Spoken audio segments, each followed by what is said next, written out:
Delhi police crime branch ने UGC की शिकायतों पर कार्रवाई करते हुए धोखाधड़ी और गड़बड़ियों से जुड़े एक मामले में अल-फलाह यूनिवर्सिटी के चेयरमैन जावेद अहमद सिद्दीकी को गिरफ्तार किया है। पुलिस अधिकारियों ने बताया कि इस मामले में 2 अलग अलग एफआईआर दर्ज की गई हैं। गिरफ्तारी के बाद सिद्दीकी को दिल्ली की एक अदालत में पेश किया गया, जिसने क्राइम ब्रांच को 4 दिन की पुलिस रिमांड दी है। आपको बता दें कि इसके पहले एड ने अल-फलाह के अध्यक्ष को गिरफ्तार किया था और आर्थिक अनियमितताओं की जांच कर रही थी।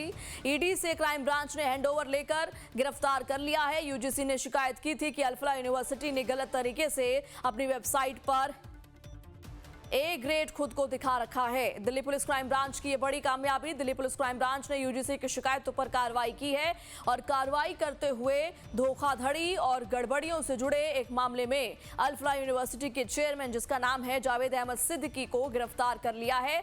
पुलिस अधिकारियों ने बताया कि इस मामले में 2 अलग अलग एफआईआर दर्ज की गई हैं और अब आपको बता दें कि गिरफ्तारी के बाद सिद्दीकी को दिल्ली की एक अदालत में पेश किया गया है, जिसने क्राइम ब्रांच को 4 दिन की पुलिस रिमांड पर भेजा है।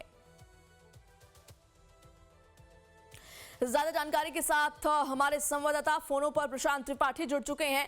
प्रशांत, दिल्ली पुलिस क्राइम ब्रांच ने बड़ा एक्शन लिया है और अल-फलाह यूनिवर्सिटी के चेयरमैन को गिरफ्तार किया है। आगे क्या कुछ होने वाला है, क्या प्रक्रिया और देखिए पेश किया जाना है गिरफ्तारी के बाद? देखिए, दिल्ली बम ब्लास्ट केस में अल-फलाह यूनिवर्सिटी का नाम कई तरह से उजागर हुआ था और इस यूनिवर्सिटी का नाम किस तरह से टेररिज्म से जुड़ा था ये पूरी दुनिया जानती है। और जाहिर है जिसने बम ब्लास्ट किया उसका नाम, वो सीधे प्रोफेसर था इसी अल-फलाह यूनिवर्सिटी में, जिसके बाद से सबकी निगाहें अल-फलाह यूनिवर्सिटी पे आके टिक गई थी। और अल-फलाह यूनिवर्सिटी की जब जांच पड़ताल की गई तो पाया गया कि विदेशों से इसके कॉन्टेक्ट हैं और बहुत सारे फंडिंग जो है वो फॉरेन फंडिंग हुए हैं, जिसके बाद से 2 एफआईआर दर्ज उस वक्त किया गया था। एक तो ईडी ने दर्ज किया था जो आर्थिक रूप से अनियमितताएं बनी हुई थी उसको लेके, और दूसरी एफआईआर जो है यूजीसी जिसने ग्रांट दे रखा था उसने दर्ज कराया। यूजीसी का सीधे तौर पे आरोप था कि जिस जिस ग्रेड के तहत रजिस्टर्ड किया गया है ये अल-फलाह यूनिवर्सिटी, उस ग्रेड को न दिखा के ये अपने खुद को ए ग्रेड में दिखाता है और बहुत सारी जो रजिस्ट्रेशन नहीं दिए गए हैं उसको ये अपने वेबसाइट पे शो करता है, जिसके बाद से उस वक्त 2 एफआईआर दर्ज किए गए थे।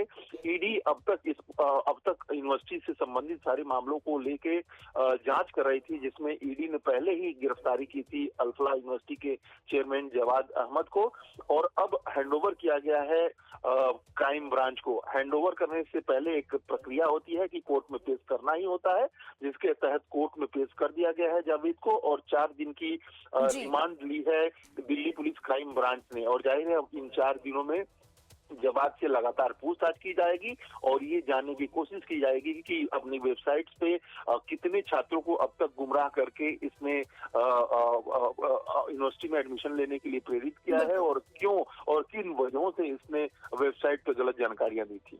ठीक है प्रशांत, आपने वापस लौटती हूँ, जुड़े रहिए हमारे साथ। तो मान्यता और वित्तीय अनियमितताओं पर यह जांच हुई है। अल-फलाह यूनिवर्सिटी लंबे वक्त से सवालों में है। एनएएसी का शो कॉज नोटिस मिल चुका है इस यूनिवर्सिटी को। 13 नवंबर को नैक ने यूनिवर्सिटी को नोटिस दिया। फर्जी ग्रेड ए मान्यता दिखाने पर यह नोटिस भेजा गया। 2011 से 13 की पुरानी मान्यता एक्सपायर हो चुकी थी। यूनिवर्सिटी ने इसे टेक्निकल ग्लिच बताकर माफी मांगी। इसके बाद एनएएसी ने 25 अन्य संस्थानों को भी नोटिस दिए और अल-फलाह पर अतिरिक्त सजा नहीं लगाई। एसोसिएशन ऑफ इंडियन यूनिवर्सिटीज यानी एआईयू का एक्शन, 13 नवंबर को यूनिवर्सिटी की मेंबरशिप सस्पेंड कर दी गई। एआईयू ने कहा कि ये गुड स्टैंडिंग में नहीं है।